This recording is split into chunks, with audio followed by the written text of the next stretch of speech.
The opinions expressed on this program represent the viewpoints of individual authors or contributors and do not necessarily reflect those of Troy University.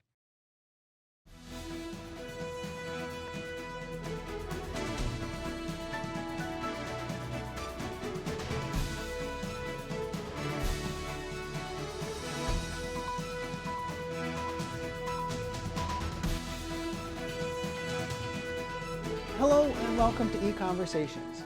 I'm your host, Dr. Dan Sutter of the Johnson Center for Political Economy at Troy University. Senator Rand Paul recently caused a stir on the internet by remarking at a Senate committee hearing that we should not trust experts so much. Is this just an anti-intellectual remark, or are there reasons to think that the knowledge and expertise of experts is much more limited than many might suppose? And how do we retain the crucial balance between our own freedom and autonomy while seeking out the specialized knowledge of experts, a dilemma that I think our nation and all of us have faced during the COVID-19 pandemic? Joining me on eConversations today to talk about the limits of expertise is Dr. Art Carden, a professor of economics at the Brock School of Business at Samford University and a columnist for Forbes.com. Dr. Carden earned a PhD in economics from Washington University in St. Louis, and his main area of specialization is economic history. He's also researched extensively in the areas of public choice and public policy. Welcome back to the show, Art. Thank you so much. It's great to be here. Well, we'll hear virtually at least, so we'll see how it goes. Yeah, here, right. So let's just start by tell us a little bit about this recent session, I guess, Senate committee hearing where Senator Paul made this this comment that many people have jumped on. Well, so I wanted to focus on what I saw. Kind of my impression was that people were making sport of Rand Paul's comments, saying, kind of, look at this fool who thinks we shouldn't trust experts, we shouldn't listen to experts for anything. But I think he was making a different and much more subtle and much more important point, that expertise is really, really important. Expertise is really important, and you should listen to experts, obviously, but the type of local knowledge that allows someone to live their life wisely and well is not necessarily going to be available to someone who's an expert on epidemiology. So what Rand Paul was getting at, I think, is I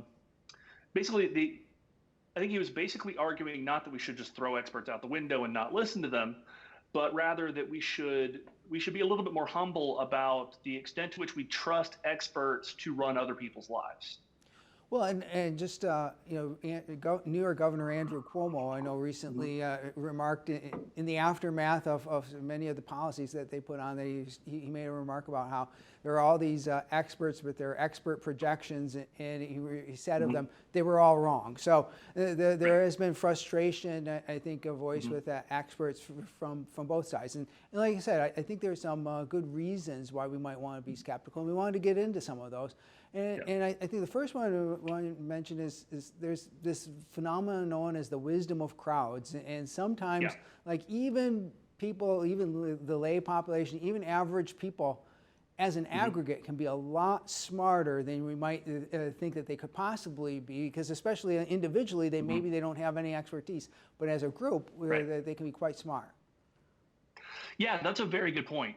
That's a very good point. And so here I'm thinking about what Thomas Sowell wrote about in his book, A Conflict of Visions, about the importance of tradition and the importance of prices formed in markets.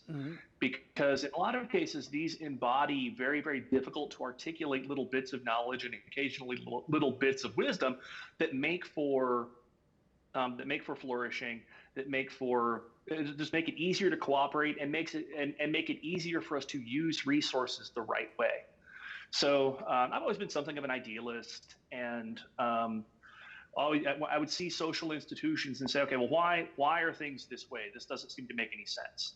Why do churches have denominations, for example? Like that's not really in the Bible, or what have you. Or our older son is now 12, so we get to spend an awful lot of time talking about the world he encounters that doesn't make sense.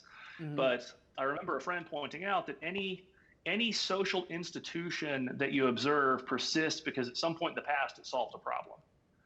So I might not be able to observe a particular set of social institutions and practices and say, here exactly is the articulated reason why this thing exists and what it does, but that doesn't mean that it doesn't do something very important. And another thing we observe is that in financial markets, like the stock market, and in the gambling markets for sports gambling, we can see, there's an old saying that you could do just as well picking stocks by putting the stock page up against the wall and throwing a dart as you could by paying some expert to pick stocks for you. And there's as we understand from the theories of economics and finance, there's a well understood reason why that's true, right? Right. Yes, absolutely, absolutely. So we know that markets are very efficient. And we know that at any point in time, all publicly available information is baked into the price of any asset. So the way I've heard it put before is you don't get rich trading on the basis of publicly available information. Because once you learn something, it's probably pretty clear that everybody else, or at least a lot of people, know it now as well. So the example that I use in my classes is, it goes back to when I was a kid and collected baseball cards. And my favorite player was Mark McGwire. And 1998, Mark McGwire hit 70 home runs. It's greatest, most amazing thing ever. And my 1985 Topps Mark McGwire baseball card has a price of $200 in like 1998 or so. And then a few years later, we learned that McGwire had a little bit of chemical help to hit all of those home runs. And now you can pick up a 1985 Mark McGwire rookie card for a few bucks on eBay. So the way I explain this to my students is, well, this is now public information. You can't go back and have Mark McGwire undo steroids. It would be a mistake to think, oh, I can go on eBay and buy these cards for a couple of bucks a piece, and then they'll go up to where they were back in 1998. So the price of everything, baseball cards, stocks, you name it, reflects at any point in time all publicly available information. So what we see is that we do already have a couple of examples out there where there are some limits to the expertise of experts. Now, the famous economist Friedrich Hayek laid out, I think, some additional arguments as to why there should be, experts, particularly when it comes to economics, are going to have more limited expertise than relative to, say, expert in astronomy or physics. And that has to do with some points he made about the nature of knowledge in economics versus the science, the hard sciences. So tell us a little bit about this. Right. So social science tries to understand this very, very complex thing that we call society, which is it's a complexity of a very different kind, I think, than the natural world, in that you have individual agency and consciousness spread out all across, kind of like all over the place, with individual bits and pieces of knowledge being dispersed across, almost 8 billion people in the world right now, but some 8 billion minds. So there's no elegant solution that you can come to. Again, another question I used to put to my students is, you probably heard people say, well, if we can put a man on the moon, why can't we feed Rome? Or why can't we end poverty? And it's because ending poverty is of a much more difficult and very different kind than a well-defined technological problem. And this is where I think there's some interesting things we can say about expertise, because of course, experts can solve relatively well-defined problems. But when we're talking about something like making trade-offs or making social trade-offs on the basis of knowledge that cannot exist in a single mind, that's where experts are very limited. Yeah, and one of the things we see in economics is that, for instance, I guess probably our best way to say if something's valuable or not is whether you can make a profit from, whether a business can make a profit from producing it. But like, whereas in chemistry, you could like look at okay, water boils at 212 degrees Fahrenheit. Well, maybe a slight adjustment with temperature, with pressure adjustment, depending if you're at elevation. But basically, if you know that information, if you have that about the scientific information, that's true everywhere on Earth. Whereas like whether something is whether something's profitable to produce or not is far more conditional or contingent, or Hayek used this phrase, the circumstances of time and place, and that's really relevant here, right? Yeah, so Hayek's great phrase is he talks about the particular circumstances of time and place, and argues that those particular circumstances cannot be known again by outside experts. Where again, someone might know, an expert in, I don't know, cardiology, might know an awful lot about the cardiovascular system and be able to advise somebody who wants to improve their cardiovascular health, but they may not know, and almost certainly can't know, everything about the trade-offs that their patient, that the person they're advising, might be faced with. To bring this into the context of COVID-19, we've worked. My family has worked pretty hard to maintain social distance, and what have you. But people I think, are finally starting to recognize that there's a lot of potential blowback here. There are a lot of other things.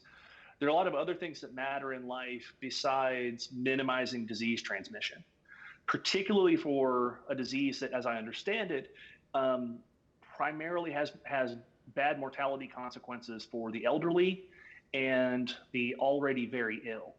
So again, I've mentioned my kids a couple of times. I read recently that pediatricians and mental health experts for children are pointing out that look, these are all of the social distancing, the lockdowns, all of this could have deleterious long-run consequences for kids who are socially isolated from each other and who have been socially isolated for months. Now, as experts, they can point that out. And they might be in a position to advise people, but they're not well positioned to say, okay, therefore, you must not social distance. Or for someone else to come in and say, oh, well, if you're not social distancing, then you're potentially increasing transmission of COVID. Therefore, you must social distance. They can obviously identify facts. They can give advice, but they may not be well positioned to, again, identify precisely the trade-offs that other people should make.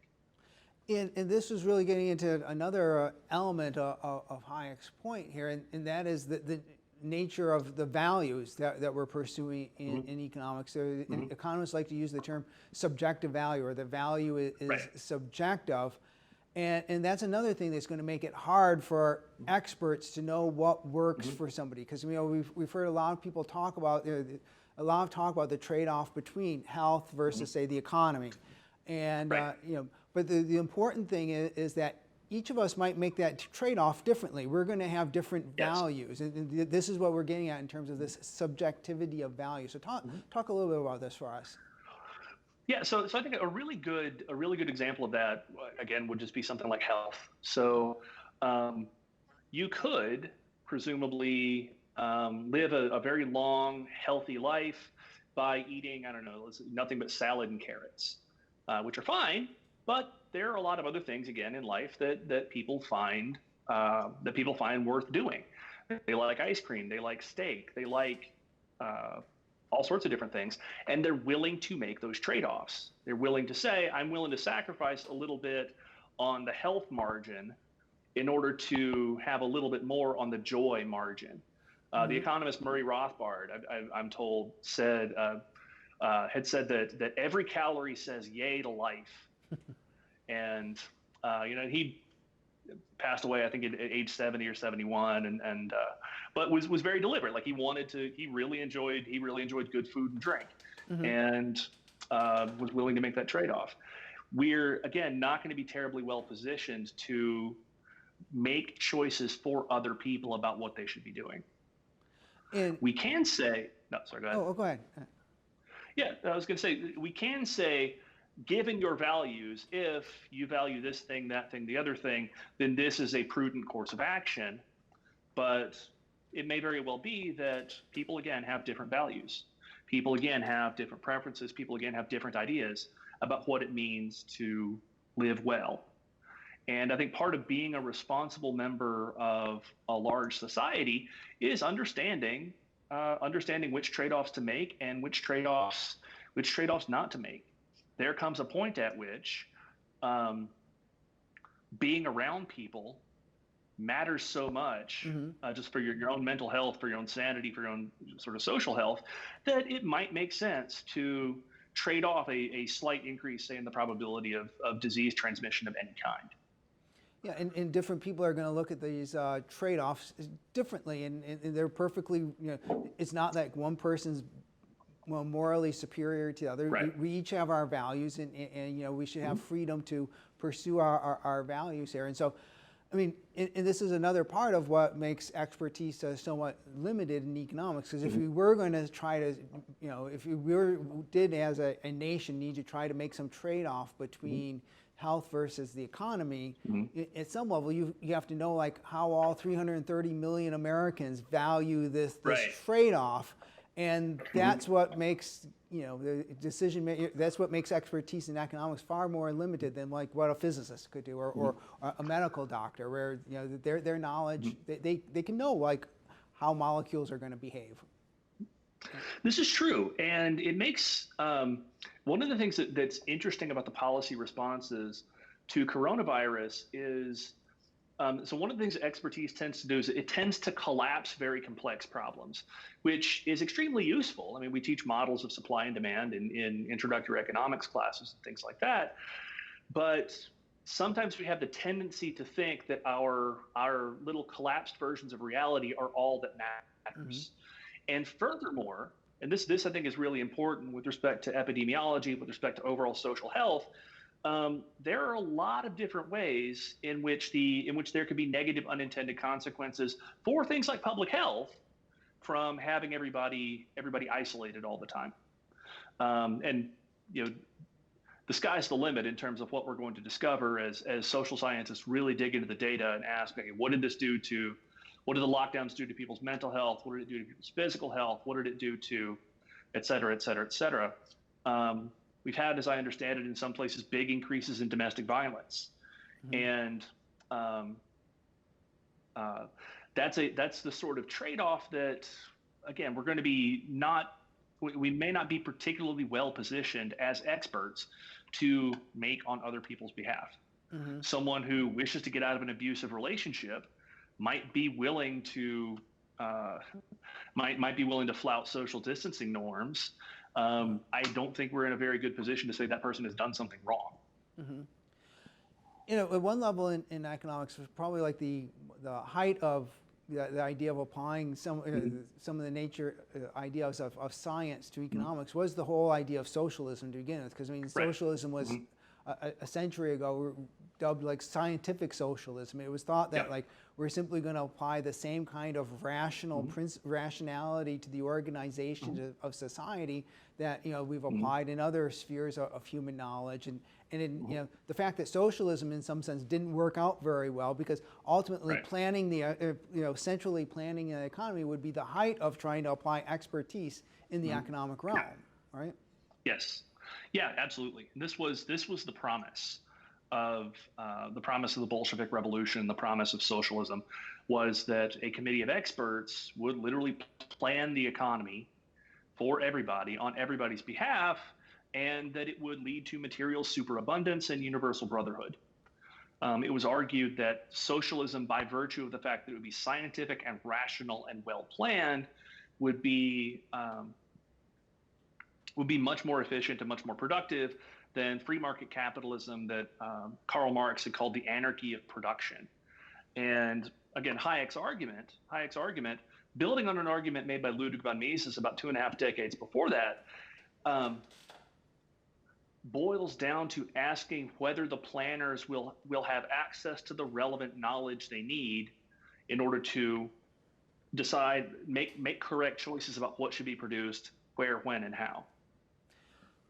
The other side of, so we've talked a lot about the nature of knowledge and value in economics. The other part of the expertise question is something you mentioned earlier, but the economists use the term spontaneous order to refer to the fact that even without plans, even without directions and orders from authority, things get organized amazingly well in society. And so that's sort of like the other half of the expertise issue here in economics, right? Yeah, and that's a really important point. We don't know how to make a pencil. We don't know how to make a cup of coffee. In that we can't specify literally every single stage in the process, what has to be done, or what is to be done, what has to be done, where, when, how, etc. And importantly, what we should trade off in order to make, say, coffee rather than donuts or books or something like that. That kind of knowledge can only emerge from free market prices. And free market prices and sort of an economy that embraces exchange allows for not just a division of physical labor, but a division of intellectual labor, a division of mental labor, so that I can enjoy a cup of coffee without really knowing that much about the transportation logistics associated with moving K-cups around the world. I can outsource that in a sense and leverage someone else's knowledge for my own purposes. Central planning can't do that. Now, one reason I think we come back to why governments have to rely on experts is that in the United States, we benefit from the fact that our governments, I'd say today, all of our societies are liberal societies, liberal in the classical liberal sense of people matter, not just the rulers. It's we actually do have in the United States, the idea of we the people, or government for the people and for the benefit of the people, and not just the ruled. And that makes it really important. If the government is going to step in and attempt to order our affairs, they sort of have to be saying it's because we can actually make your outcomes better for you, right?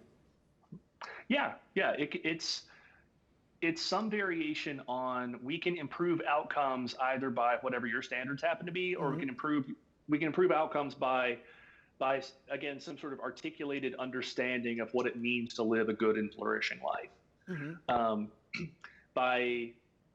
of the things I find interesting is this twin claim that free market capitalism is oppressive, that it exploits working people and so on and so forth, but also that free market capitalism produces enormous amounts of cultural garbage. So in some sense, this criticism of companies like Walmart, this criticism of just free market capitalism very generally, seems to be a criticism. The criticism seems to be that it gives people too much of what they want rather than what we experts know they should want. And I see people make what I believe to be mistakes all the time, but it's inconsistent with respect for their autonomy and their dignity to think that I'm, again, well positioned to tell them what they should and shouldn't do. And that'll be an important point. We might come back to that a little bit. But so if government is going to say, try to manage our response to the COVID-19 for us, at some level it has to be because they think that by putting policies in place, they can actually help us achieve the things, maybe this balance between between economic well-being and the things that we value in life, and trying to slow the transmission of disease to help with health as well. But in order to do that, we need to have experts. And if experts are not as knowledgeable, if some sense we could say, well, experts really don't know as much as they might not have they might not actually know enough to guide government policy the way we might hope to, or the way it would have to be guided to actually improve on things, right? Yeah, this is a very good point. There seems to be this conceit that there's a right answer out there somewhere, and we should rely on the experts to go out and find that right answer. We mentioned Friedrich Hayek several times during the conversation, and Hayek actually didn't believe there should be a Nobel Prize in economics. Of course, he won the Nobel in 1974, and one of the reasons for that is he thought that having a Nobel Prize in economics would give economists license to kind of spout off about things they didn't really understand. Because hey, this person's got the Nobel Prize in economics. Clearly, they're experts. Where there's a lot of misunderstanding in this, again, is thinking that we should commit expertise to the flames. Well, no, that's not true at all. Obviously, if you're sick, you go to a doctor. If you need financial advice, you go to a financial advisor. We rely on the ideas of experts frequently, and indeed we should. But again, it's carrying things a little bit too far to think that we can empower experts again to substitute their judgment for our own. I think one of the things you see, maybe politicians and experts, and this is related to I think what you were talking about earlier. Adam Smith had a great line about when you look at we do you see people out there, or do you see pieces on a chessboard, and it becomes far too tempting from the standpoint of an expert or something to be viewing people as pieces out there on the chessboard, and if we can just arrange everybody in the right way, things will be so great. Yeah, and that's what enthusiasm for central planning is in some sense. It's this idea that the planners can create the ideal society, that they can take what is wrong and make it right. And again, I think the insight that Smith offers and the insight that Hayek offers is that there's no right way out there necessarily. There's only at any point in time trade-offs. And what we want to ask is where, and again, I'll borrow some language from Thomas Sowell, where do we want the locus of discretion? Do we want the locus of discretion, meaning the decision-making capacity? Do we want that to be decentralized among all the members of society? Or do we want lords and masters who are quite literally ruling over us? And again, I think I personally would take the former over the latter, and that's not just sort of like an ideological, don't tread on me kind of thing. It is because it's because as sort of a matter of social scientific principle, someone who's an expert on, again, disease transmission is not going to be well equipped to know what trade-offs I should make when I'm considering, okay, do I accept a little bit more disease transmission possibility in order to be around people I love more, or should I isolate myself more in order to reduce transmission? There's a lot there that is particularly relevant to the choice. But again, this is knowledge that is unavailable to the quote unquote experts. We just have a minute or so left. One thing I just want to finish up with is the title I think of Hayek's last book was The Fatal Conceit, and I think it sort of gets to a issue that we have here at a society level, because even if some experts know the limits of their expertise, there might be others who don't recognize the limits of their expertise, especially to the extent if they're trained in medicine or the hard sciences, and they get into social sciences, they don't really know about decentralized knowledge and subjective value and spontaneous order. And so there's a bit of an issue we have here, like the experts who are least aware of their own limitations are can offer the opinions that politicians want to hear, right? Right. Well, an example of this is sort of the idea. Someone, for example, who relies on their scientific credentials, say in saying they should be trusted with forming policy, like they should go to Congress or what have you. Well, okay, maybe you know an awful lot about the relationship between slavery and economic growth, as I kind of do, or maybe you know an awful lot about the nature of light, but that doesn't mean necessarily that you're going to be good at making legislation. It doesn't mean necessarily that, again, you're going to be good at identifying the right social trade-offs. So it's fantastic to have experts, but being an expert in one thing, once again, does not qualify you to substitute your judgment for everybody else's. Well, thanks for coming on and talk about this, and thanks for Thank joining you. us. Sure. Join us again next Yep. time for another EconVersations. Thank you.